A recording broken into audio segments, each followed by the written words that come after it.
welcome to Racing Statistics, the Watchalong for Free Practice 2. We are here today. It is me, Gareth Allen, for the first time on the channel, alongside Dean Biggles. How are you doing? You here today, Biggles? You in the call? Yes, I am, sir. G'day. It's an honour and a pleasure to be able to cast with you as well. For this, this is the first time, and I know you're a man that loves your Formula One. I love my Formula One, as well as everybody in the chat. Hello, they love their Formula One now, and that's the reason why they're here to watch the second practice session. Yeah, of course, it's Max Verstappen who was on top in Free Practice 1. No surprises there. Sergio Perez in second position. Fernando Alonso in third. Really not many surprises in that first session. Have you managed to watch along? What time is it over where you are at the moment? Currently in the Americas, it's about midday, so I was just briefly watching some of the highlights of that earlier. Yes, exactly. It looks like the turn 22 was a bit tricky. That was catching some of the drivers off. Yeah. I think we saw a instant there in Formula 2 as well, the qualifying for that. And I won't say what happened, so I don't spoil it. But one of the drivers taking a spin there and stalling the car halfway through, that brought out the red flag. I think that is one of the tricky corners around here. To be honest, all of them are tricky. I mean, there's quite a lot of corners. There's 27 corners. I'll be honest, I don't think half of them actually need numbers associated to the corner. A lot of them are just meandering up and down the straight. But one of the tricky corners on here, of course, the first sector will be tricky as well. But we've had some track changes, so it shouldn't be as terrifying to lap around here. But I think nonetheless, it's still really brutal. Average speed around here, 250 kilometers an hour. And it makes it one of the menacing circuits of the world, and actually billed as the fastest street circuit. So turn 22 going to be tricky. Obviously, a lot of blind corners as well, too, that catch some of the drivers off when you're flying around there, which you see during both the free practice sessions and the qualifying sessions as well, too, when drivers have to be well aware. Of course, teams have to be well aware, telling drivers, hey, you have a fast car approaching at that exact speed that you mentioned, so get out of the way. And come on, Gareth, I was actually probably supposed to be. I would have been here this weekend, actually, because I was going to go to a business trip in Abu Dhabi. And, of course, if I was in Abu Dhabi, why not just jump across just a little bit further down the road and go here? But I had to cancel that business meeting. So otherwise, well, we'll be here virtually at least. Yeah, we'll be able to watch along, of course, all of the action. We're about just less than 10 minutes away from the start of the session. It will be exciting. Of course, a very representative session today. Well, at this time, at least, it will be the same time that the Grand Prix kicks off as well. So, a lot of long-run data to be gathered. I think the first few times, of course, will be the qualifying simulation. So we'll see some top speeds. Only one car actually broke into the 129s here in Free Practice 1. That was Max Verstappen, who, as I said, was at top of the timing screens. But he will certainly be able to, I think those times will come tumbling down. Of course, I don't really use the Jeddah Corniche circuit for much through the year. This is certainly the landmark event that is held there. So I think track times should come down dramatically, and of course, as the track is cleaned up. And I don't know, do you think 128s, 127s are possible today? Maybe not so much in the free practice 2, maybe in free practice 3. They might run light fuel loads of soft tire compounds. We'll see how that pans out. Also welcome everybody in the chat. And I love that from Davy Jones. He says that he thinks they need to add a jump. Wouldn't that certainly be interesting? It'll certainly hurt the backs of the drivers. I mean, they did jumping essentially last year. It's called porpoising. Yeah, but that's true. That's true, and they've raised the ride height, so that doesn't happen. So I think it's a bit The Office. I don't know if anyone's seen that. Some person in there claims to be as good as Michael Schumacher. Do a jump, do a twist in the air, land it perfectly. Say, what were you worried about? Yeah, I don't think jumps would necessarily be great for the cars, but it is a really, really scary track out there. And I think jumps would be crazy. Yeah, nice to see everyone chatting in the chat. 27 corner adds drama to the race. I mean, I'm not saying remove the corners. I'm just saying remove the corner numbers, because like 27, like if you actually like stopped counting, and you were driving the circuit, I think you could get to about 20, let's say. That's what I'm saying. Leave the track as it is, but get rid of the corner numbers. Being up to 27, I think that's more for dramatics than anything else. And you got to compare that to like the likes of Austria, of course, which is just barely anything. Really, if you count it, it's about 10 turns, isn't it? But they count turn 2 as a little kink, and yet after turn 3, as you climb up the hill, there's a little kink there, but they don't count that as another turn. So, that's basically what it is. We call it kinks, isn't that? Just a little slightly just right degree or left degree? Yeah, I think it's a hangover because they also run that in MotoGP style. There is a chicane there, so I think that's kind of a hangover from that, or at least that it's turn 2 in both kind of formats. Then I believe, but yeah. Turn numbers are weird. I mean, it's like at Bahrain last time out. The final corner is that slight kink once you get onto the start finish straight, and it's like, well, it's okay. You're calling that turn 15, but it's not really, is it? It's you've done the turn at turn 14. You're just kind of straightening out onto the straight still. So yeah. Also, China, another one. After the hairpin, you have another little kink after the hairpin, and that's apparently a turn. Yeah, I don't really understand. There's no regulation, of course, to it, and it's turn numbers. I don't. If they gave it a name, I love tracks with corner names, proper corner names. You know, the Spa-Francorchamps with Eau Rouge and Radion and Blanchimont. Love proper corner names. Turn numbers kind of all just blend into each other, don't they? Well, we could just coin track corner names here in Racing Statistics with everybody here in the community. Of course, we could just make up our own rules as we go along. That's a great idea. It's nothing to stop us. Why don't people start to come up with some suggestions for the corner names in chat? Right? Okay, yeah. That's a great idea. Let's say we want one for the final corner. That's turn 27, famously where Max Verstappen ruined his almost perfect lap time in 2021 and crashed into the wall. Turn 27. Also, Latifi crashed out there in the race last year. And let's say turn 1. Just 2 names for those. And if you can come up with it, we'll start using it and then see if it catches on. I like it. Absolutely. And the jumps, of course, that's another idea, no doubt. Streamlab saying that Schumacher and Villeneuve never shared a podium in 1997. That's a random fact. I do have some facts about Saudi Arabia, actually. Do you know Saudi Arabia is the largest country to not have a river? I would not be surprised on that one. Yeah, I did not know that. I don't know how a country can exist without rivers. Of course, it's largely desert-based. But over 2 million kilometers and not a single river in the country. So yeah, that's a little fact. I've just got some facts I'll pepper in during the stream. It is after all Racing Statistics that we're broadcasting on, and Any predictions for this session today? Do you think we'll see any crashes? Of course, we didn't see any crashes in FP1. Do you think we could see any as they start to push the limit of the cars today? I think you might. Yeah, you might see a few instances, a few close calls, perhaps. Because exactly, they were taking it very easy in the first practice session. Now they're going to start pushing it a little bit more, as you'd mentioned. They also did have warned the drivers too about the pit lane entrance as well, the pit lane staying within the white lines in the pit lane. So I'm not quite sure if there's something happening there. The teams are trying to gain a little bit of an edge or not.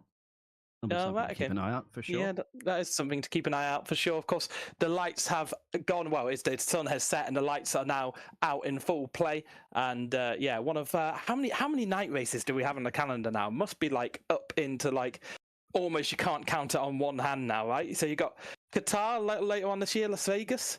They're 2 new for this year. Singapore, Saudi Arabia. Abu Dhabi kind of counts half and half, right? Bahrain, so you're into 6, right? I've said Bahrain twice, I'm not quite sure. But yeah, a lot of night races now in Formula 1, and it is great because you see all the sparks and the spectacle, and of course the speeds around here. As I said, average speed over 250 kilometers an hour. It really is dazzling. A little bit wincy at times, I must say. Proper scary. Of course, we've seen big crashes. Leclerc in 2021, it was Mick Schumacher at the same corner. That was turn 22 again, I believe. He did that in qualifying last year. So we see big instance here, and I think that may be why the cars were taking it a little bit easier in free practice 1, because if you do have an incident around here, it is likely to be absolutely huge. And that means that you lose the rest of free practice 1, but you also lose all of free practice 2, because it's unlikely that the teams will be able to rebuild the car in the 2.5 hours between the 2 sessions. Of course, the cars won't be delivered back most of the time until the end of the free practice session. And if you've got anything wrong with the chassis, it's an all-nighter fix. So maybe we'll see the drivers push a little bit more in FP2, knowing that if they do lose the car, then they aren't going to lose all of this session as well. Just make your engineers earn their paychecks at the end of the day, isn't it? If you do have to put it into the fence, or as drivers would like to say, the fence hit them. They didn't hit the fence. Yep. That's what I always say too in esports motor racing, as you are well aware of, that you do a lot of. And by the way, just to let everybody know out there too, there's some massive sales on Steam at the moment too, with all the racing sims out there. Oh, is So it? if you are into racing sims, definitely get out there and take advantage of those discounts. You've got the Formula One game on sale. You've got ACC, AC, you've got iRacing and all that jazz. So definitely check that out if you are into your esports racing. Yeah, probably some bargains to be found. Also, little reminder before we start the session: drop a like on the video. It really helps out with the algorithms. Subscribe if you're not already subscribed before. I bet a lot of you aren't subscribed. Subscribe. I bet you watch it all the time and you're not subscribed. Give it a quick subscribe. Costs nothing. Might as well. And of course, all helps with the algorithms. And I've no idea how many people are watching at the moment, but probably quite a few. 118 likes at the moment. Drop that like button, and yeah, we really appreciate it if you could do that. And a question for you in the esports world, of course, because you do cast some of the quickest drivers on the planet. What sort of times have you seen them set around here? What usually 2022 version, of course, not the 23, but yeah. I tell you what, I have got some notes here. I have a predicted pole time of 1:27.5, but I think that's a hangover from when I was maybe a bit of a slower tier. But yeah, you can see low 1:27 certainly around this circuit. And yeah, I mean, if you're into your F1 games, it is a track that really needs a wheel to be fast on, because that first sector is so fast, so flowing through 1 and 2 and 4 all the way to 10. It's just a quick series of left-right meanders, and you have to be really committed through there, really precise inputs. So yeah, we'll see our drivers push through there today. Of course, we'll see the drivers out there on track and pushing through there. But yeah, about a low 1:27 is what you see in the game world, at least in the game world. But of course, you see different times, very different times in real life, because the simulation isn't that perfect in that game. exactly, being a sim on that, but that's good numbers to at least know. Drivers are in their cars at the moment, getting ready to go out onto the track and feel the green track currently at the moment, of course, because there's been a bit of a gap, of course, between that, but not quite sure you're going to get too much of the sand on the track like in Bahrain as well. They basically paint it, they glue it down on the side of the track. You don't have that much of a problem here. They're sweaty, as you can see on our statistics up there, 27 degrees. And you start to see some sweat inside the drivers' helmets at the moment. And they're sitting in their cars, they got the blowers on them, trying to cool them down. So imagine what it's going to be like after they put in a banker amount of laps. And what do you kind of say? Are you thinking any of those drivers are going to get out there and put like consecutively 20 laps in or anything like that during this practice session? Well, I've got the numbers for the first session, and it was the most laps done was 26, no, actually 29 by Nick De Vries in the AlphaTauri. Obviously, a new driver to Formula One, so he's wanting to rack the miles up. So yeah, I think you can see the kind of half race distance. Of course, towards the end we'll have our long runs, and we do actually have a green light. And the session is going out, and no one quite leaving the pits at the moment, but all the cars just sitting in the pit lane. Drivers primed and ready to go out, and a few of them actually being loaded off the jacks. And actually, we do see cars at the end of the pit lane and ready to go out. And it is Stroll who's the first car out there, I believe. Yes, Stroll, and also Alonso's gone out. So we know how well the Aston Martins have been performing in the first practice session, of course, in the previous race. See if they can continue that form. There are some Aston Martin fans out there. Give us a shout as to who you are a fan, of course, of any of the drivers on the grid. I would have said I was an Aston Martin fan last year. I was a big Sebastian Vettel fan.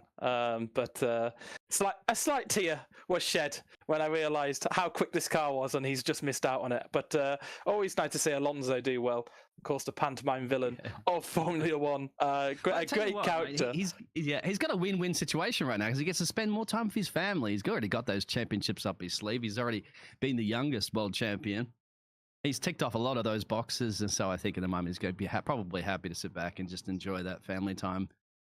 Yeah, well, yeah, absolutely. I'm sure Vettel has absolutely no regrets. And there was some, ifs and buts about maybe him coming back in Bahrain to fill in Stroll's seat. But at no point was Vettel actually contacted, right? It was all just media speculation and hyperbole that, maybe Vettel and Alonso alongside in the same car. I mean, it would have been great to see, right? There's always these conversations about who's the best driver and the best driver within a certain era. And, Vettel's got 4 championships, but maybe the Red Bull domination of that era helped him out to more of those championships, whereas Alonso always pitched himself as the underdog. And, it would have been great to see, but I'm sure Vettel is very, very happy with the decisions he's made. He's got those championships under his bag, and, he's happy to leave. But as a said Vettel fan, I would have loved to see him back last time out. Of course, Stroll in the car though, and he did a heroic performance, really. It could have been quite dangerous, and it still could be quite dangerous because it was I think it was Sam Bird who was talking about having an injury with his wrists. He, of course, in Formula E last year injured his wrists at the London E-Prix, and he said the worst thing you can do is get back in the car when you're sort of okay and then re-injure them. So I guess that's still a risk for Lance Stroll at the moment, of course, around a high-speed circuit. I wonder if that's in the back of his mind at all, but he did do a really good race last time out, and yeah, it was incredible. Absolutely. It reminds me of the other days with, of course, Mark Webber that did the same thing. It's kind of like, to me, I'd be like more cautious, wouldn't I, as teams saying, okay, guys, please stay off the bicycles during the off season. Yeah. It's the same thing of Mark Webber when he was in the Tasmanian cycling event. He got hit pretty hard, actually, and he had to do a lot of rehab work on that one to get back and get confident in the car, and he didn't really got back onto the pace after that too. Of course, he did have Sebastian Vettel as his teammate, so no surprises there. I mean, lock up from Ferrari going to turn 1, the Alfa Romeo. With Mark Webber, it's another kind of similar situation where they had a good car that year, right? He had a bad car the year before, had a good car and injured himself, and there was that design work to get back in, and it did take him a few races. I think he won his first race ever about midway through the season at Nürburgring. But yeah, Valtteri Bottas going into turn 1 and getting a replay of it now, and as you said, a little bit of a lockup for the Alfa Romeo and missing the first corner and having to skip over the runoff at 2 and run down towards turn 3 and 4. So somebody else had a moment there. There's a Mercedes as well. Hamilton was really struggling. Yeah, Hamilton really struggling in free practice 1 with turning and I guess confidence in the car and at lap 1, as we actually see Hamilton hurtling towards the first corner, and I think he skips it as well. I think he skipped it as well. Yeah, he's locked up a lot of cars locking up.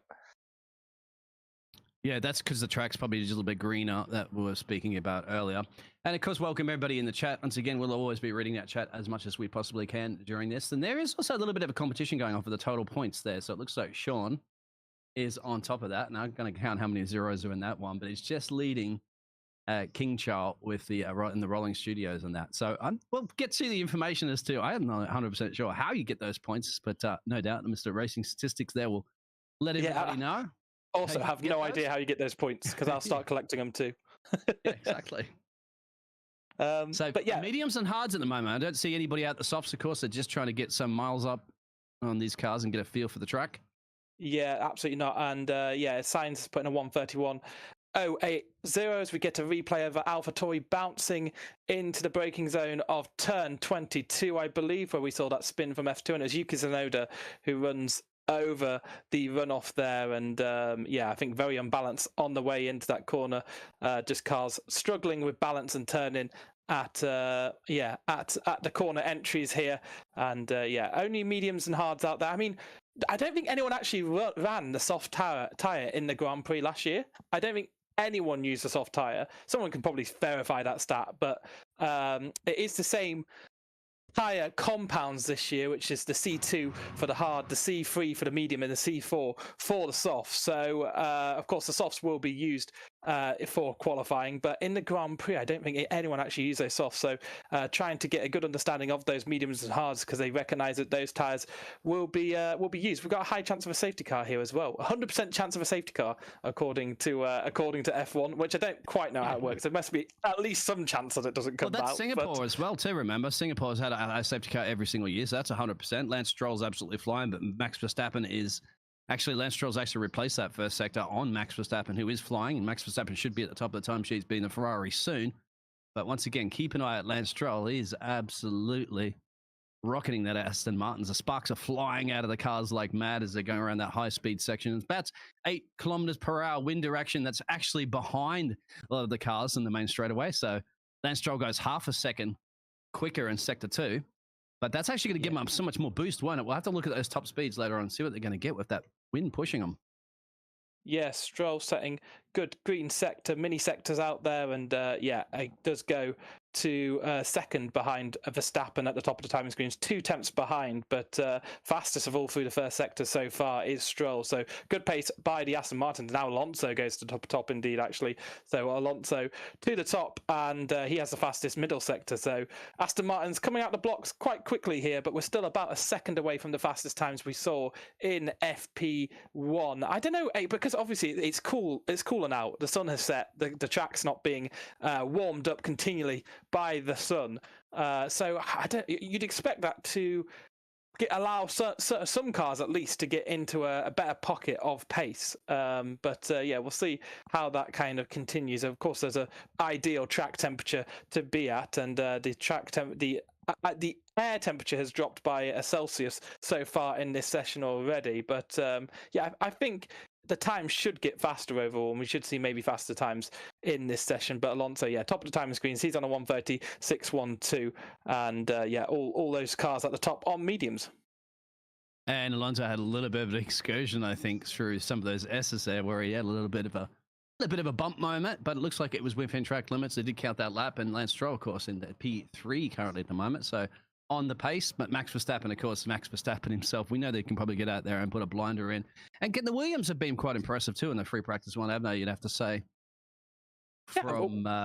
Where did they finish? They Alex Albon in 9th, Sargent in 17th. We're going to see. I think that's going to be a theme that develops at Albon, at least for the first part of the season.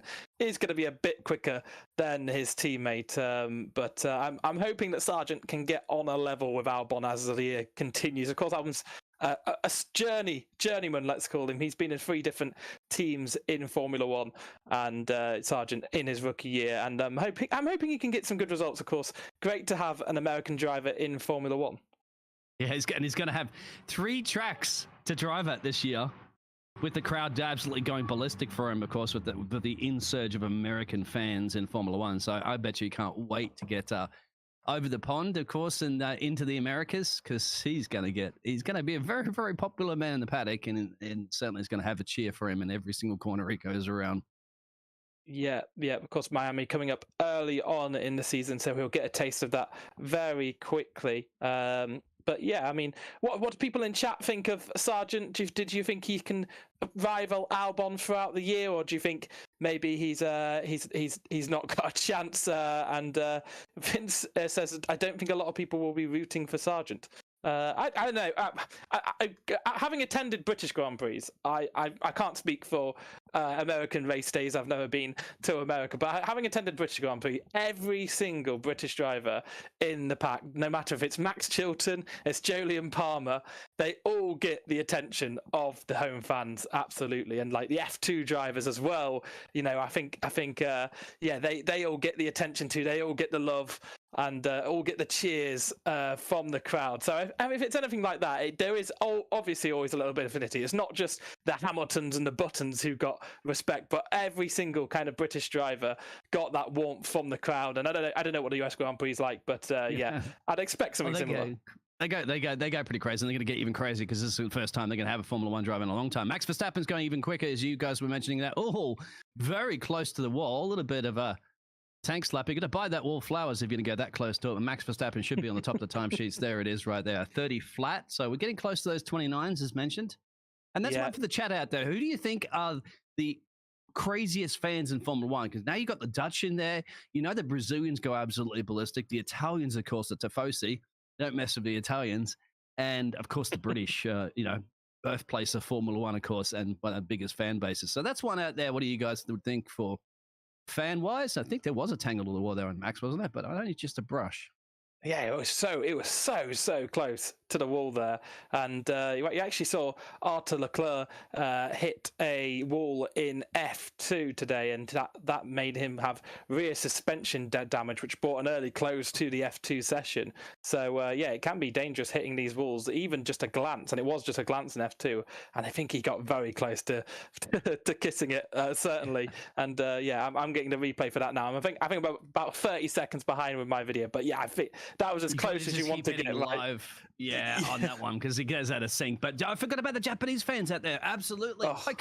How could I forget about the Japanese fans? They're absolutely fanatic as well too. So yeah, that's just one. In fact, I think some of the one of the F1 photographers, the Australian F1 photographer that I do follow, is very popular on YouTube now as well. He said one of the best events to go to is the Japanese, and I think in his opinion, the Japanese fans are the most hyped up, crazy F1 fans that there are on the planet. So and he's been to every race for many years now, so I think he'd know.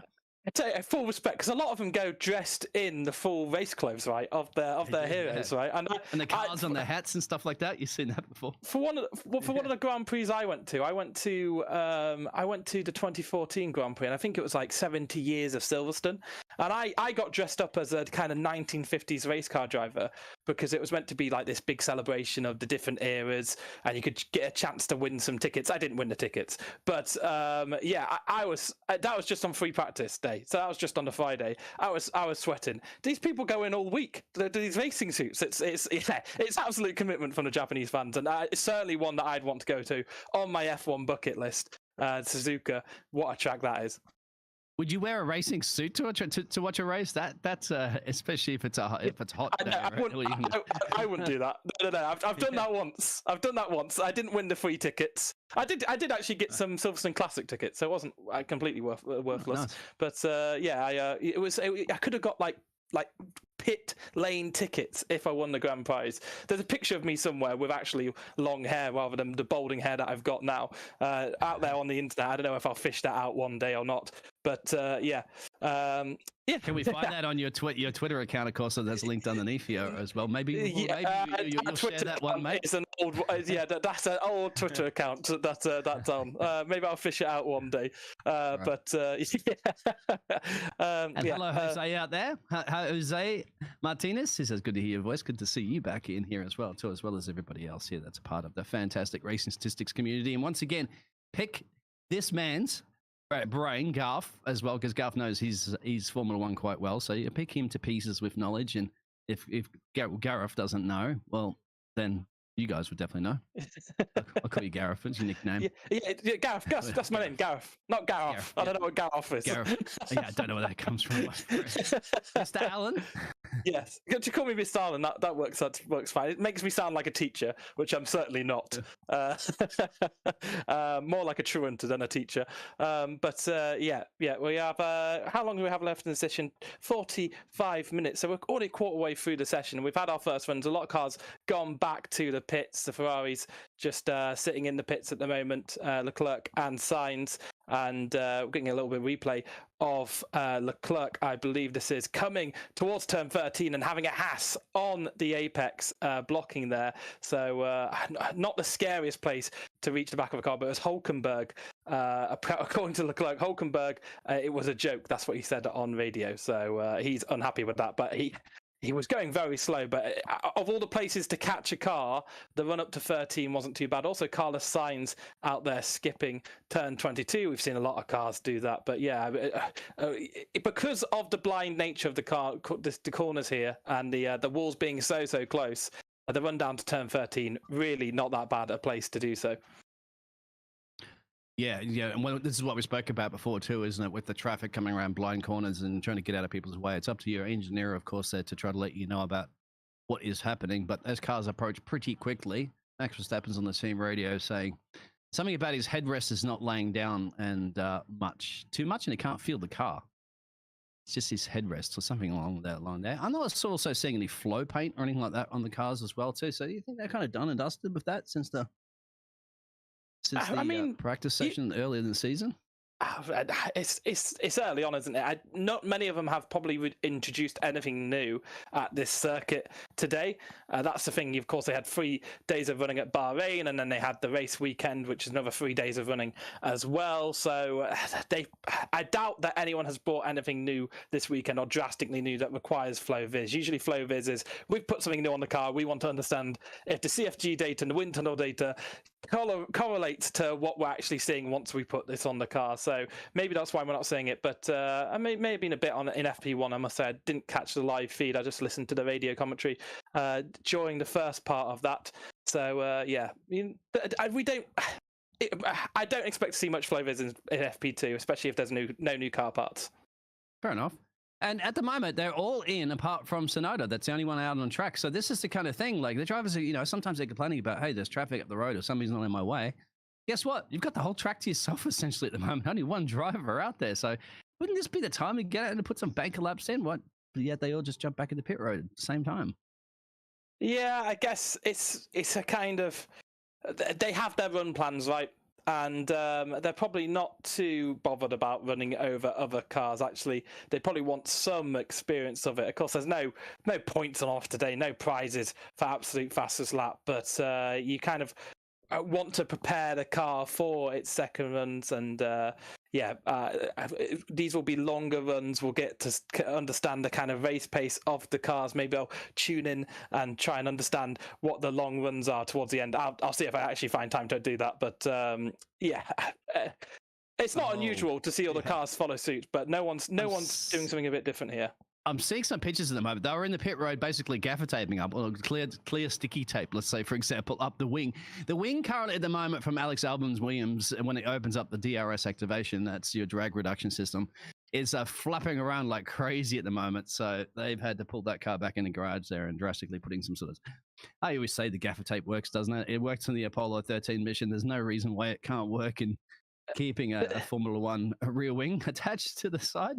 Yeah, I think, what is it? Is it aeroplane tape they use? It's like a special brand of gaffer tape that basically is designed to really flatten down and aerodynamically fit to the surface it's been applied to.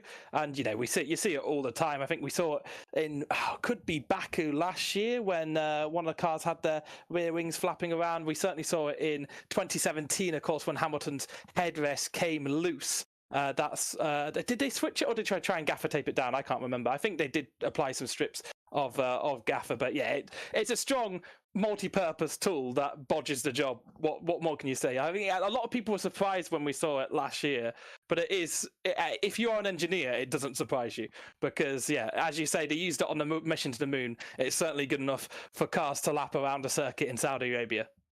You never leave home without your gaffer tape, even if it is a special type of... It probably even has some sort of like fine carbon fiber, elements into it to make it very strong. Of course, they're going to use the pinnacle of the best that they can. I mean, not necessarily, because you remember they first started with leaf blowers to cool the cars back in the day, didn't they? On the grid, and now they've kind of just converted them into basically just a little more complex leaf blowers. Leaf blowers with less gaps. That's what they are now, aren't they?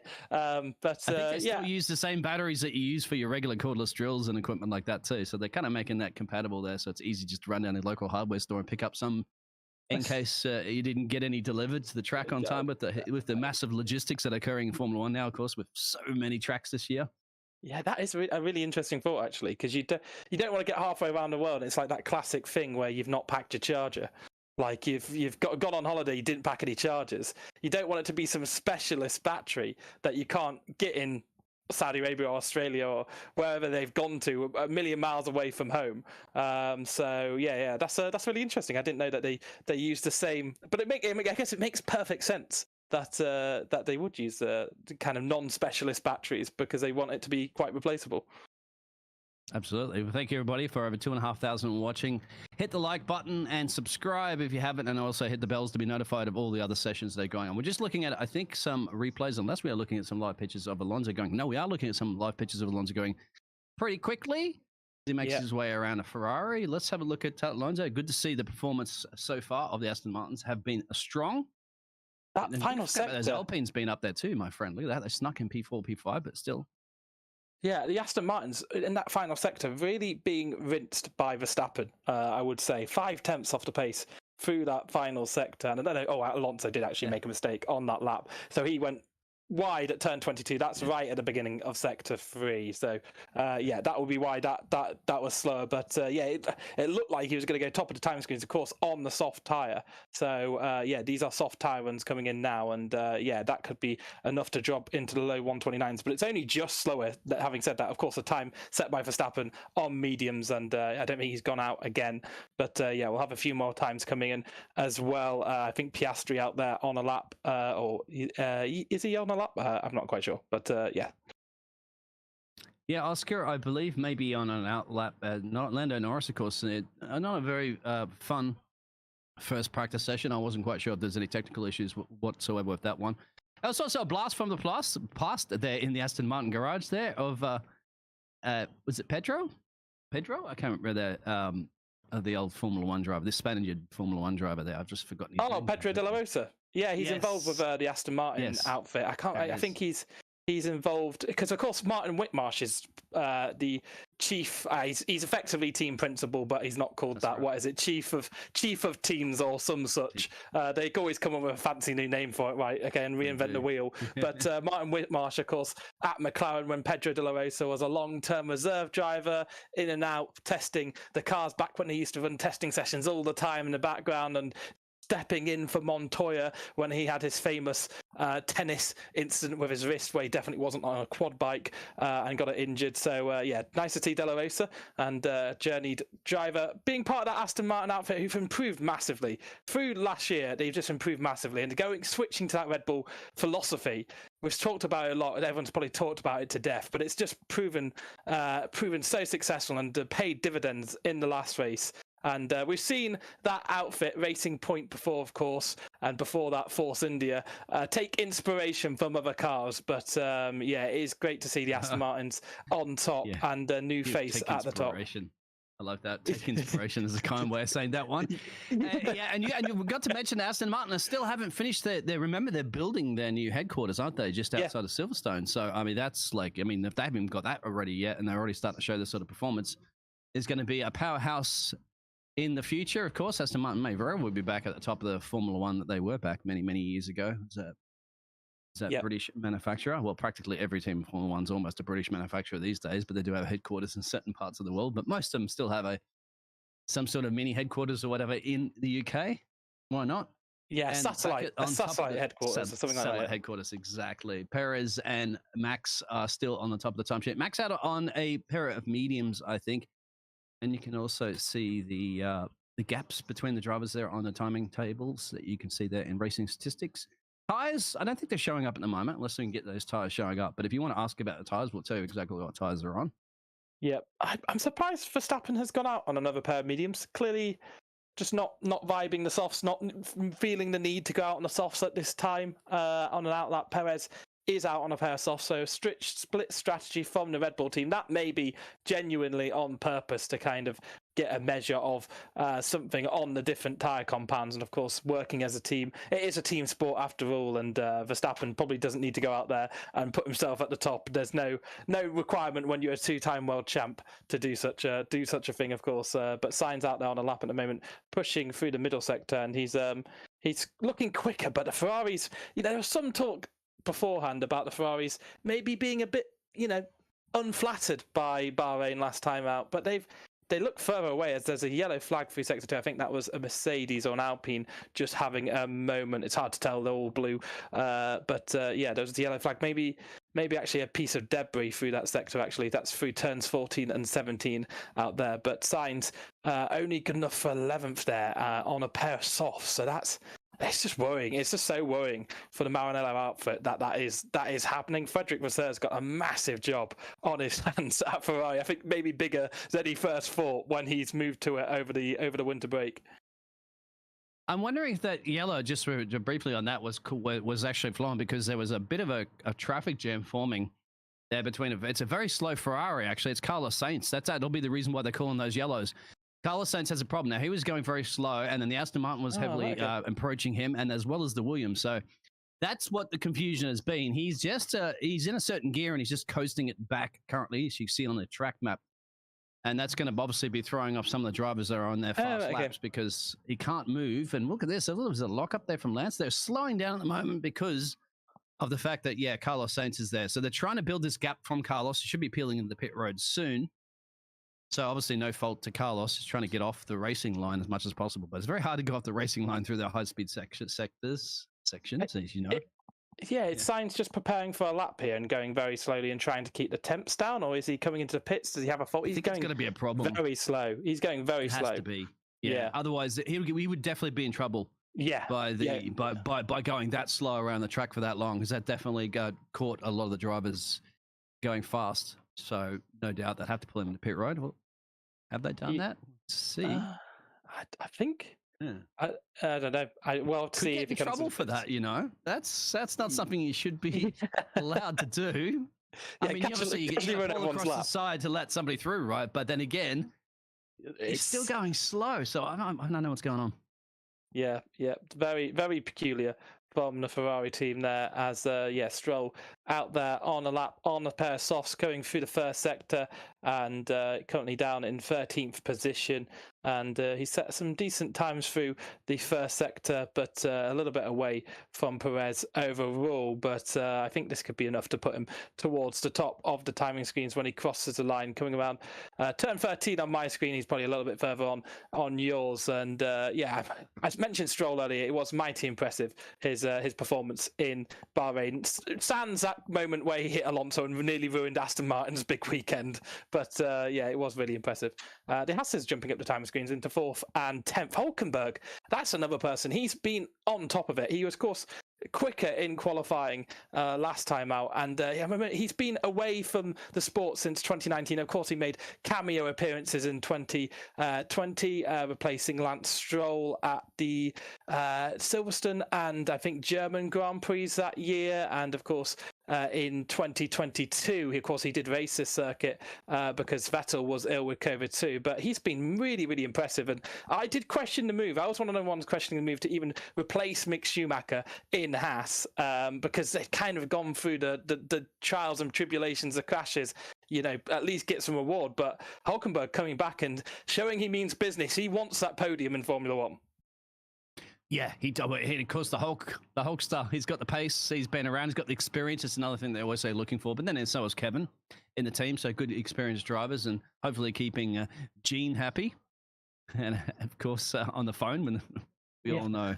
We won't go into that one. Of course, everybody's seen Drive to Survive before. That's catalogued by Drive to Survive. That relationship is very strange. Max Verstappen going quicker at the moment. Now he's on the soft tyres, just to let everybody know, and he's just obliterated, really, the first sector as to be expected. Now, traffic's going to be the key if he can all be timed perfectly for the Red Bull. If anybody can get out of Max's way, I would certainly be getting out of Max's way because Super Max is on a charge right now, and he wants to set a statement. I think he's definitely Perez is in the 29.9s. I think Verstappen's going to try to blow everybody by half a second away. He's about half a second actually currently at the moment, my friend, quicker than everybody else. So I think he's looking for a 29.6. That's my guess on this one. What do you think? Yeah, he is. He is incredible. He is in that upper echelon of driver, isn't he? And Perez, he did get pole position here last time out in 2022. He did actually get pole position and probably felt a bit hard done by, of course, the pit stops early on in the race last year. Really did him in because he took an early pit stop, kind of got duped out by a bit of good Ferrari strategy. Can you believe it? What a strange time the early first 3 races of 2022 were. And then that safety car came because Latifi put it into the wall at 22. And yeah, Verstappen's gone fastest here, a 1:29.603, 3 tenths faster than Perez. Okay, a little bit later, maybe a little bit more track evolution, maybe the tyres coming towards him, but even so, that's a big gap at the top, and he's looking racy, isn't he, Verstappen? I think the question should be with Red Bull, and this is such doomslaying. Will they? Okay, they're going to probably win the championship, right? Sorry to ruin it for you all. This is mega, their performance. It's crazy that you can almost write out off after one race, but it's looking like a Red Bull year. Could they win every race this year? That's the question that I keep thinking. Because McLaren, 1988, they'd nearly won every race. Only reliability problems made them lose Monza, I believe. And of course, it was Ferrari who picked up a win there. So Tifosi were loving that. It's that is the question, really. If Red Bull can do it, that would be just such a big achievement. We'll see. Obviously, through the year, it'll be big, and I don't actually think that will happen because it's Formula One. There's 24 races this year, or was there meant to be 24 races, and there's actually 23 races because China was took off. I believe China's not going to be occurring. So, so it's 23 races this year. That's a lot of time. We saw that was the big question at the end of last year was, can Max Verstappen win every race this year? Ending the year, and then Singapore happened, and then Brazil happened. So it's things happen, right? But Red Bull just looks so on top of it, and they are clear of the field as Sainz comes over the line, and he has improved up into 8th position on that soft tyre. I think he was just being slow out there for whatever reason. I've not seen any radio calls or anything signifying that he was having problems. So a bit strange that Sainz was going so slowly on such a dangerous track. I'm pretty sure that the other teams at the moment, other team bosses, would be probably complaining a little bit that as Lance goes up into P4. I called it. Didn't I call it 29.603? You know, I foresee these times in my head. You know, you watch a lot of Formula One, you cast a lot of Formula One, as you know, even in the virtual world. But still, it's still very similar because you're looking at sector times and all the deltas and all that information. Another thing we haven't really spoken too much about because is the Alpine team. I mean, they're looking pretty solid here at the moment, P5 and P7. Of course, that's easy only practice, but showing some pace, which is quite promising. Yeah, another car that was strong here last year. Of course, Alonso had engine reliability problems that took him out of the race, but there was that big fight with them in the opening 10 laps that Ocon and Alonso got their gloves off really and nearly ended up in tears in the pit wall. Shades of 2011 Montreal between Hamilton and Button, but yeah, that was very feisty. But then Alonso had those problems, but Ocon did finish sixth, and actually Alpine was strong here in 2021. Ocon leading the race at some one stage and just missing out on a podium over the line. I think it was Bottas who beat him by like a tenth of a second or something, drag race to the line. So Alpine have always been strong here, but they didn't have the best weekend last time out. That's to say it bluntly. If Gasly had qualified miserably and recovered well, but Ocon just got a plethora of penalties, and they just kept on stacking up, didn't they? And it was calamitous for the team. But it's good to see them bouncing back. And I really like, they are, of course, in their pink livery this weekend. And I do really like that pink livery on the Alpine. I think I'm one of the few people who probably wishes it wasn't another shade of blue for us to commentate on, because it's so hard to differentiate the cars sometimes. But yeah, it's nice to see them in their pink BWT sponsored colours. Yeah, and it makes it easier too for the photographers. As I was talking to about Kim as one of the photographers, the Australian photographer, he was actually saying in one of his videos how difficult it is to see the difference between the Mercedes and the Aston Martin. Because even though the green livery, of course, and the dark livery this year now with the Mercedes, really? Is it still? Very, very different. Yeah. And that's probably one for the poll out there. We'll see if Mr. Racing Statistics could throw up a poll there. Is everybody, if you do agree, if you do like this pink livery or not? I'll let you go. I think I'm in the minority there. Decision. Yeah, I think people like the blue livery, right? On its own, it is a better livery, but I like the change. I like the pink livery, and you know, I liked it on the Force India back in 2017, all the way up to the Racing Points end at 2020 even. But yeah, it's something different, isn't it? It's very, very dramatically different to the other cars, so I do quite like it. But I think some people don't like it. But I'd like to see a poll. I'd like to see if I am in the minority with that one for sure. And yeah, make sure to drop us a like. 3,000 of you watching out there. Yeah, greatly appreciate it. If you're liking what's going on, drop a like. Costs nothing, and yeah, absolutely get subscribed to the channel. 88,000 subscribers at the moment, and actually Piastri coming up to a bit of a roadblock there. That's on the fast sweepers between 16 and 22, and yes, a lot of cars tripping over each other out there. So maybe it would have been a really good thing for cars to go out when the other cars weren't out earlier, like you said. Exactly. That's what I was saying. It was an empty track, and you got nobody out there, and then they're all turning it into a what is it, M1 highway or something in the UK on any of the freeways when you get a traffic jam around the world. And that poll is up on Q. Thank you very much, Race Statistics, for doing that one. You can vote right now whether you like the pink livery, the blue livery, or equally both. Yep, and I'm fully prepared to be in the minority on that one. Controversial opinions from myself. It's not that controversial. I like a pink car over a blue car. So, yeah, 24 minutes. We're already over halfway through this session. And, yeah, it's faster times coming in towards the end here. And Russell on the video, I don't actually know what he's saying. Could you hear what Russell was saying there? Complaining about something? I think complaining about a bit of traffic. We did see a bit of gesticulation from him. Probably traffic for sure. Ocon goes up into P4 there, so pink is the new red, apparently, on that one. So just as we were talking about those colours, I'd say probably traffic because just in some replays we saw before, there was one of the McLarens caught up in a bit of traffic, some of the other cars. But that's what we spoke about before, isn't it? When you all go out at once. Although currently at the moment, as you can see on the track map, there's only just basically a handful of cars out on track.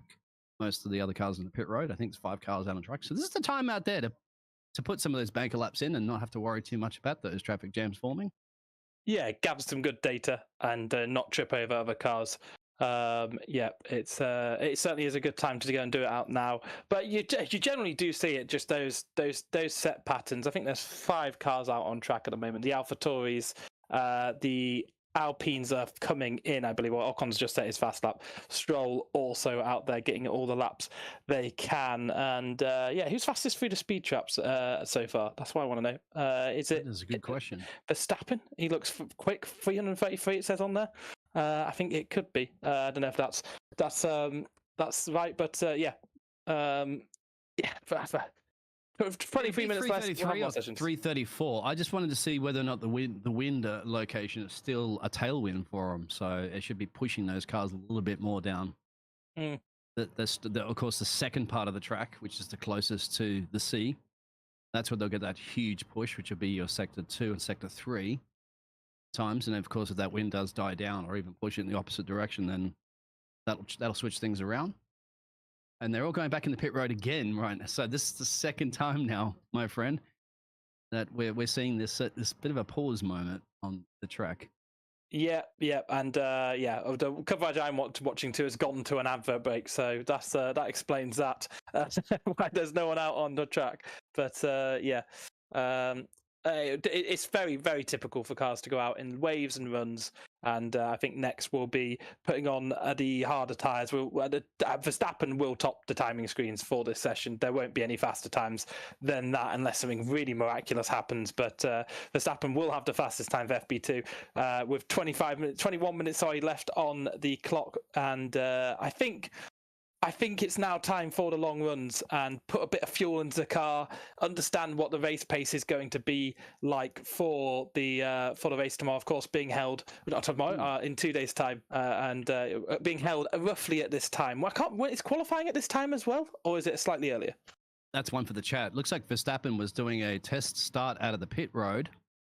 And he's got back on the softs, so he's not doing a heavy run currently at the moment. Let's doing a heavy run on the softs to find out about that one. See maybe the durability of their softs, if they're going to gamble on using their softs during the race. As you mentioned last year, they didn't even touch those softs during the race.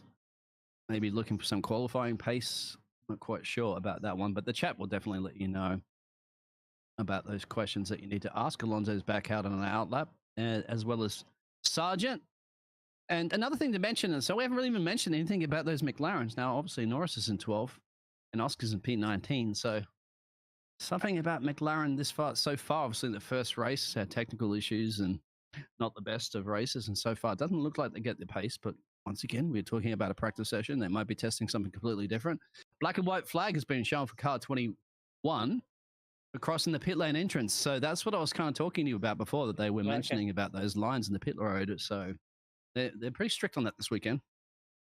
Yeah, so car 21 being Nick De Vries, the AlphaTauri driver.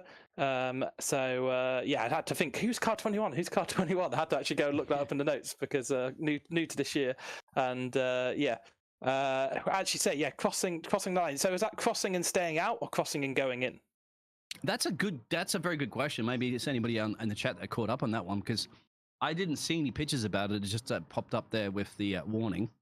Yeah. I also wanted to ask you a question, because I saw some of the marshals waving a white flag. Now, it wasn't a black and white flag. It was a white flag. Now, just curious why they were waving that white flag. Does anybody know about that during the practice session? Or did I just see it the wrong color or the wrong angle? It's white flag slow car? It could be. Yeah, because there was slow cars around there. I think that might be it. Can somebody please confirm that with that walking Wikipedia of knowledge that we have out there in the chat? I've just Googled it, and it does say white flags are slow-moving vehicles. So it's probably for signs, right? Yeah, or some of the other ones that are pulling off the side. Yeah, for signs at the moment. Yeah. Let's have a look at live speed of Logan Sargent. So he's up to about 305. He's going to be lifting off a little bit through here. We'll keep an eye on it. Anybody give us an indication who has got the top speed, as the track is still 26 degrees air temperature, not track temperature. So getting a little bit cooler. He's approaching about 300 kilometers now, Logan, at the moment, 304. Hovering around that one. Does have a bit of traffic up the road. I don't think it'll be a problem as he makes his way braking. Let's have a look at the track map. In the final corner, of course. I call it the final corner. Flat on the gas pedal. Give it everything you possibly can. And cross the line about 6.4 seconds off the bubble, but I think that's just a testing out lap. It's got traffic up the road too to deal with. Yeah, I think he is on a longer run here. He must be on a longer run. They must have pumped some fuel into the car, and maybe some of them opting to go out there on a pair of softs, which is curious to me, because I am somewhat certain they didn't use the softs in the Grand Prix last year. I've been led to believe that is the case. I think the pit lane infraction for Nick de Vries was cutting the line on the run towards the pit lane entry line, the partition line, on the run towards the start finish line, because you wouldn't you need to be to the left of it if you're coming into the pits, right? You need to declaring it, and there's no reason to make that late change. And also, you see the other cars out there at the moment, they are staying way clear of that line, but you could reasonably cut it to just shave maybe just a fraction of a second off of your time. But for safety reasons, it seems that the track marshals have come down and are coming down hard on any kind of infractions of crossing that line towards the run to the start-finish line. So that's what I think that was for with Nick de Vries. That's my guesstimate, and I'm not sure. Well, Gareth, with your experience, of course, of casting Formula One knowledge, I'm pretty sure you're big right, because that's something that I said was mentioned after free practice 1, and I think they're trying to do that to shave milliseconds, of course, off that potential pit stops during the race, which makes perfect sense. You push it now, you risk it for the biscuit at this point during practice session, because you don't want to be doing it during a race, otherwise you'll get very much a penalty. And I think that's another good point out there that I think it was Sergio Martinez that mentioned. They're probably using a lot of these softs so they don't waste mediums and hards for the race, and that's a very good point to be mentioned. Yeah, that is a good a good call there in the chat. And make sure to drop a like if you like the coverage. And 3,000 of you watching. It's great to see racing statistics and everyone in the community getting involved in the chat. Well, going back to what you said about McLaren's, it is really sad to see them struggling. I think out there in 12th and 19th, Piastri, he's been out of a car for over a year of racing that he hasn't had. So he's finding it difficult to adapt to. But Norris, who is a really rated property in Formula One, struggling in that car, clearly disillusioned through testing, and they looked a little quicker through the practice sessions in Bahrain, but then of course had that woeful race. Piastri retiring after a number of laps, Norris with pneumatic pressure problems, I think car overheating, having to pump it through with air pressure to cool it down or something along those lines, and basically did the most amount of pit stops ever done by a McLaren in a race, I reckon. It really is a shame to see. And I mean, they struggled at the start of last year as well and kind of came back into it. They did get a package going, but they came straight out the blocks this year and said, this car, we've got a development package coming up in 4 or 5 races time. That's when the car will start to be what it is, because they made a late change in philosophy and basically missed off a few development points, crucial development points basically, and that means that they're way behind. And it is really sad to see, because of course McLaren, certainly in the end of that, the end of the kind of old 2017 era cars, let's call them, we're starting to build a head of steam and get towards the front. Norris almost getting that win back in Russia, as we see Leclerc leave the pit lane, and very slowly and gingerly. So I don't know what's up with him. He's got a problem. I believe there's some sort of information coming in about that, as in Charles Leclerc might probably have to come back and box. Toto Wolff is actually, believe it or not, out of his garage, not sitting in front of the monitors that you're usually seeing. He's actually sitting out just on the pit wall, usually where the guys that hold out those signs, of course, to show the drivers their current positions. And Toto Wolff's that's unusual to see him leaning over the fence there and looking everybody down the main straight. So as he's probably very unhappy currently at the moment. Well, unhappy about something. Russell is in P5 on the time, but we don't know, once again, the fuel loads and testing. But we do know at the moment that Charles Leclerc may very well have a problem. So we'll see if they pull him back into pit road. Yep, and interesting to see Toto Wolff out there looking at the cars, trying to do maybe a bit of an Inspector Seb impression and look at the other philosophies. Which one should we switch to? Because Mercedes, certainly, they have their own design ideas, and it's way off the pace. I think a bit better here than other places. That's what Alonso was saying beforehand. He was saying that beware of the quick Mercedes, but they haven't come absolutely flying out the blocks. Obviously, they can find something overnight and get into a racier condition for FP3 and qualifying. We'll see if that can be done. But interesting scene. Usually he's in the pit lane with his headset on, smashing it about when he's angry. And that's exactly what Sergio Martinez says. That they probably smashed his 50th headset. Yeah. Well, I'm pretty sure the team pack a few extra headsets in Toto Wolff's suitcase. That's for sure. In his HQ and his little in the little rooms that they have here. They don't have the motorhomes necessarily, of course, on these flyaway tracks, but they do have a fantastic area, just like in Bahrain for the teams to sprawl out. The only things, of course, the teams don't have much is, of course, Monte Carlo. You don't have much room in Monte Carlo. Yeah. In fact, right back on that one. It's really interesting. Like at Monte Carlo, a lot of until recently at least, a lot of the F2 and F3 cars would be stored in like multi-story garages overnight, and that's what their working area would be. So yeah, it's really interesting. The Monte Carlo as I know. It's so weird to think that these like F2 and F3 feeder cars are just sitting in a multi-story garage overnight. I'm surprised you wouldn't just load have a barge pull up there and just load them onto the barge and just sit in the Bay Area. It's a very small country, isn't it? Very strange that I mean, the main thoroughfares are took up all weekend. It's the only street circuit actually where they actually allow cars on the track between the sessions. Of course, like a street circuit like Saudi Arabia, they lock it away. Monaco, no. I've just been to the British Grand Prix. Grand Prix, but yeah. Have you been to Brands Hatch? No, I've not been to so many circuits in Britain. I've not been to so many circuits in Britain. There's so many things I need to tick off my list, and I think as Formula One becomes more expensive, there's a Alton Park. I want to go to Alton Park. It's like 15 miles away from my in-laws.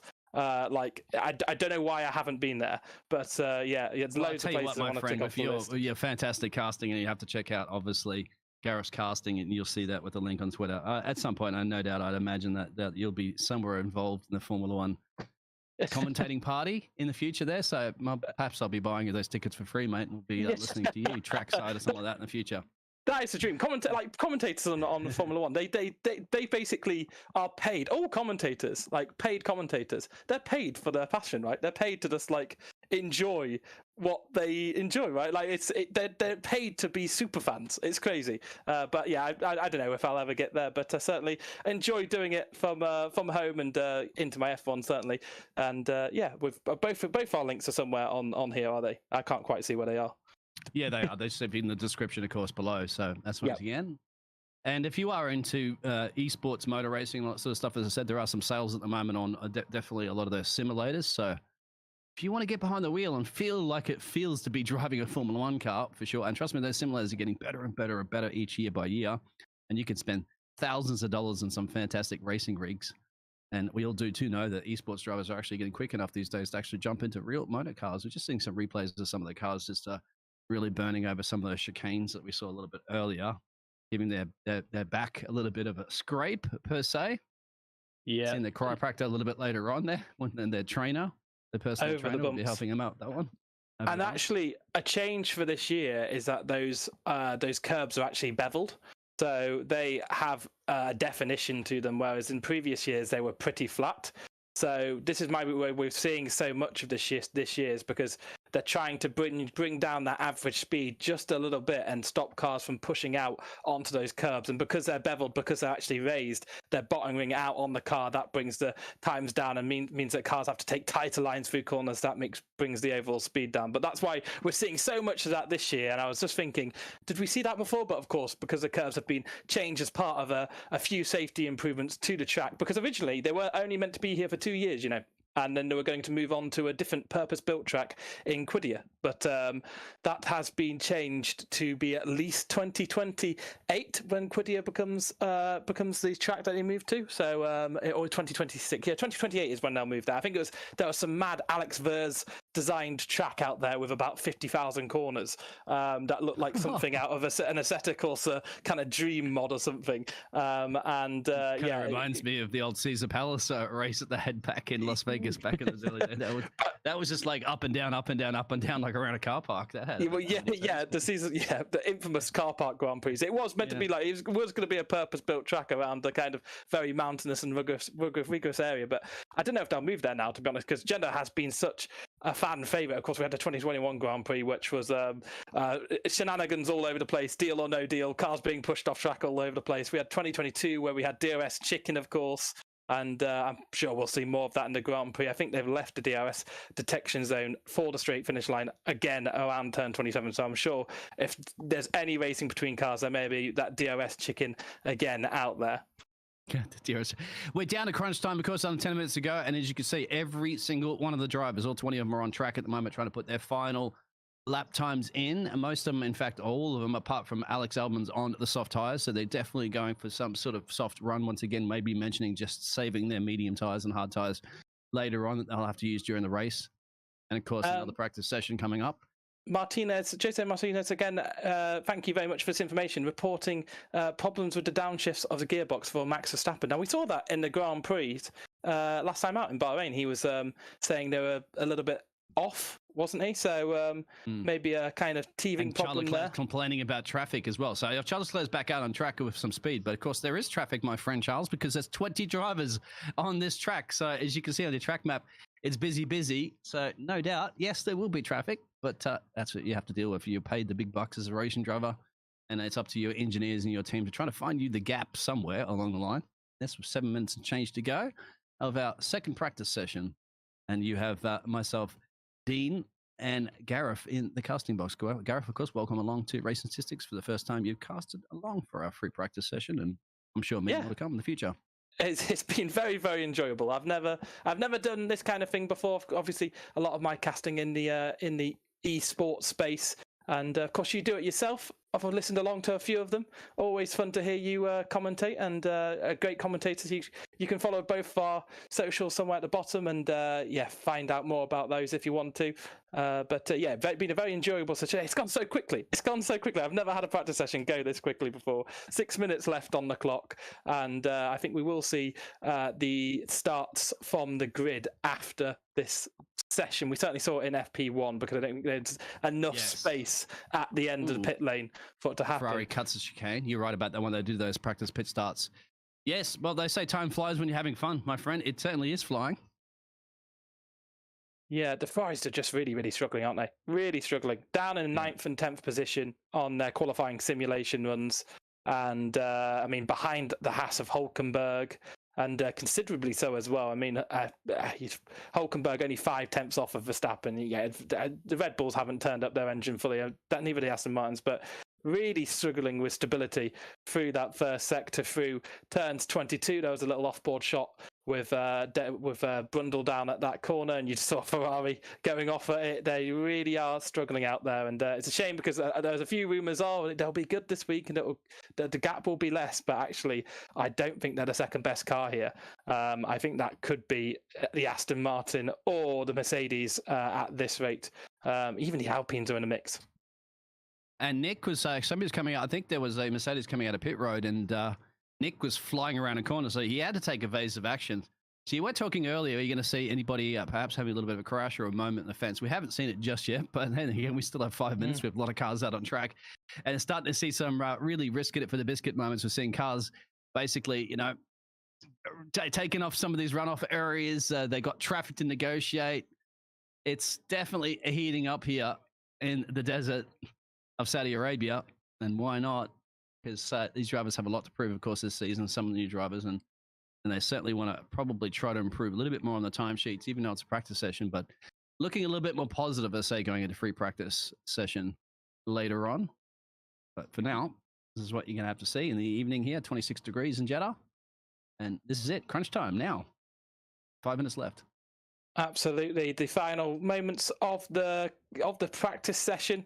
FP2, the engineers will go and mull over all of the data, find any chinks in the armour, and work out how to improve their pace for tomorrow qualifying coming up tomorrow, and of course free practice 3 in the morning where they can put those ideas to the test. After that, it's park firmly conditions. You can't make any changes to the setup except from a little bit of front wing and a few other minor elements, but out there I think it was Mercedes of Lewis Hamilton who blocked Nick de Vries on the exit, and that is one of those things that, as you said earlier, if you're not told by your engineer a faster car is coming around 1 and 2, you've actually got no chance in the car of knowing that a car is approaching on a fast lap. So you really are at the mercy of your engineers to be told when a fast car is coming. And as soon as he saw him in the mirrors, he was putting it into the wall almost to get out of the way. So fair dues to him once he'd realised. But absolutely. And it's just the Pink Panther cars of the Alpine being lapping out there at the moment. And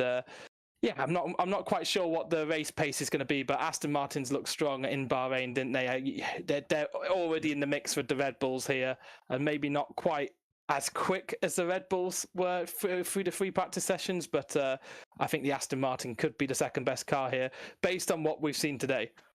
I think you might be right. I think everybody in the chat probably would agree with that one. So it wasn't just a one-time fluke, per se, of the pace that they had in the first round. Now they're looking even stronger again for that. It's probably still in that P2. We'll see whether or not Mercedes could do anything about it. Alpine, of course, have been a bit of a surprise here.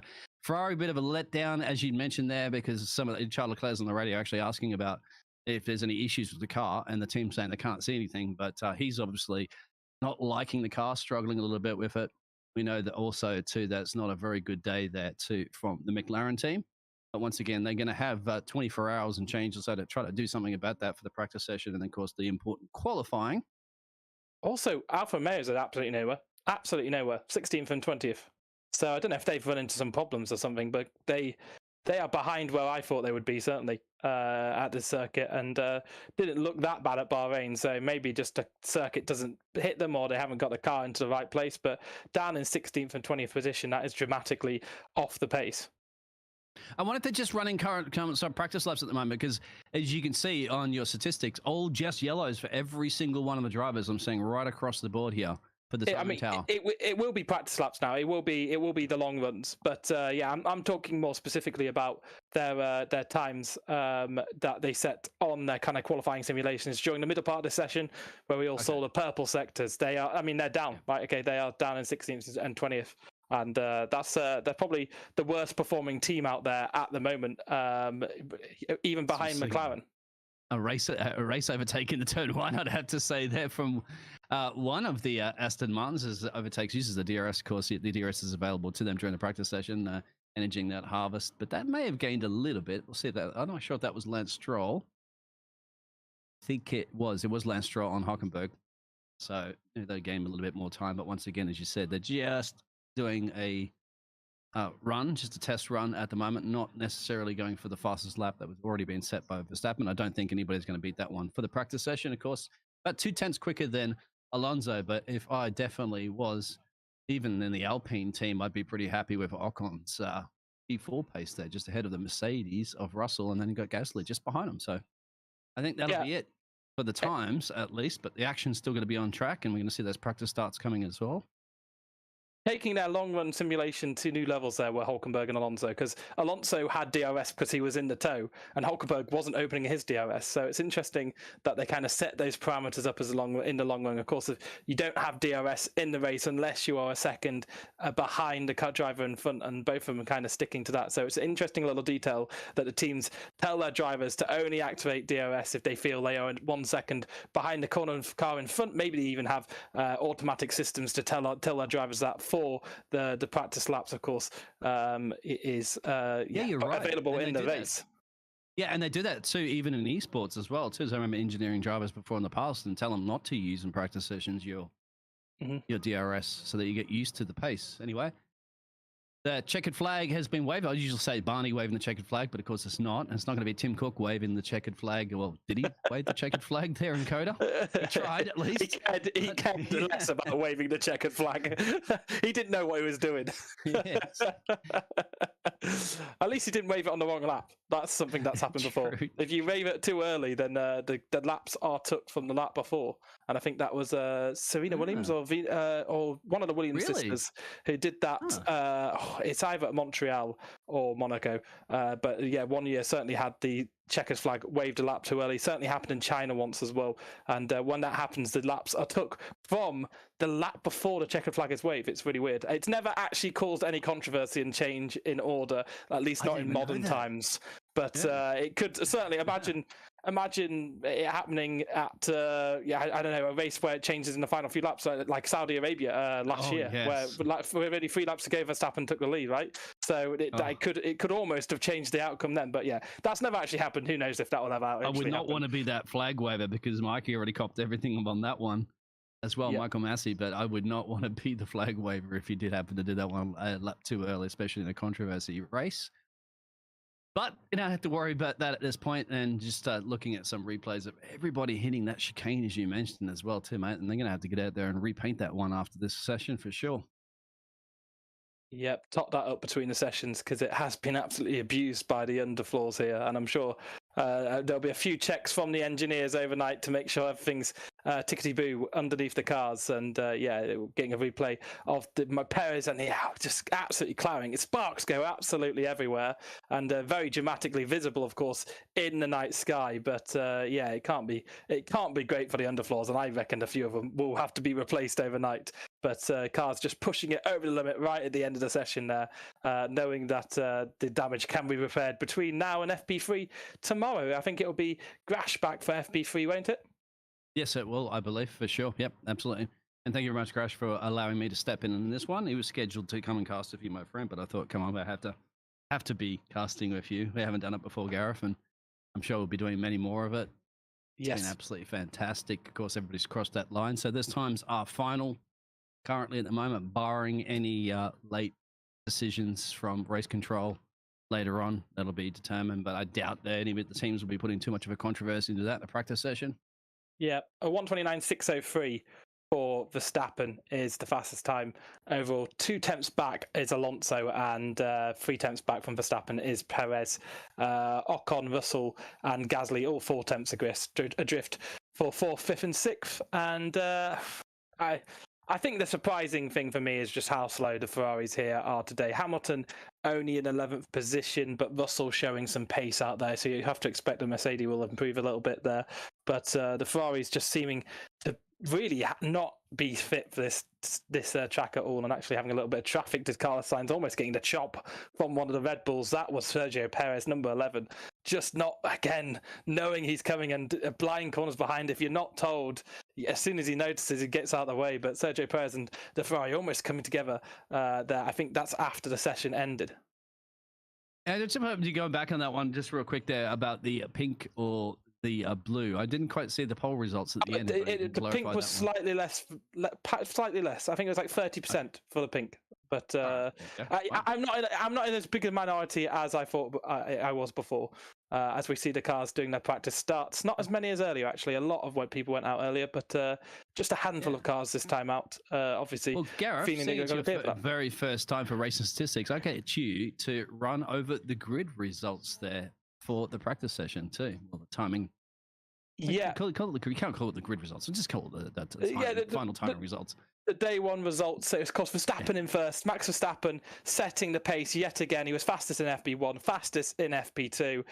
Could he get to go and be fastest in every session this weekend? It's certainly on at this point. He looks in unstoppable form. Fernando Alonso in second, 2 tenths back. Sergio Perez in third position. The second Red Bull just being split by Alonso there. Ocon in fourth. Russell in fifth, and Pierre Gasly in sixth. Alpine's looking quite competitive here, and probably a surprise package through the practice session so far. Stroll, Hülkenberg, Leclerc and Sainz for 9th and 10th, and it's Hamilton in 11th. He is a little bit off his teammate, 5 tenths off his teammate. You have to think that time will come there. Lando Norris in the McLaren, he is in 12th. Yuki Tsunoda's in 13th position, about a second and a 10th off of the fastest time of Verstappen.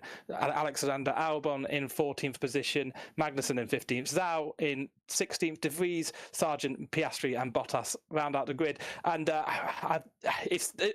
Alfa Romeos look really slow here. I didn't expect that. McLaren's not looking great either, but the Alpines certainly look to be best of the rest. What is best of the rest nowadays? I don't know. Who are the rest? We'll find out over the course of the season, I guess. And we'll let you wrap it up, of course, and be huge thank you out there to everybody that's joined again. 2,000 plus of you that are watching it. And don't forget, there's more racing to go. Gareth, would you like to wrap this one up there so we can have a bit of a lie down and get looking forward to free practice 3 tomorrow? Yes, get into the weekend. Got that Friday feeling, certainly. Yeah, I've been Gareth Allen. Thank you very much. Alongside me, been Dean Biggles. What's your Twitter? Give your Twitter a quick plug. Oh, I think it's actually Dean Biggles. We have to get Dean Biggles. Right, okay. At Dean Biggles. Thank you very much. And I'm Gareth Allen TV. If you want to go find my Twitter, all my streams are on now. And I'll be back here if you want me. Let us know how we've done. And very much enjoyed this one. FP3 back tomorrow. That will already be scheduled in, I'm sure, with Grash. So thank you very much for having us, and have a great day, everyone. Enjoy your Friday.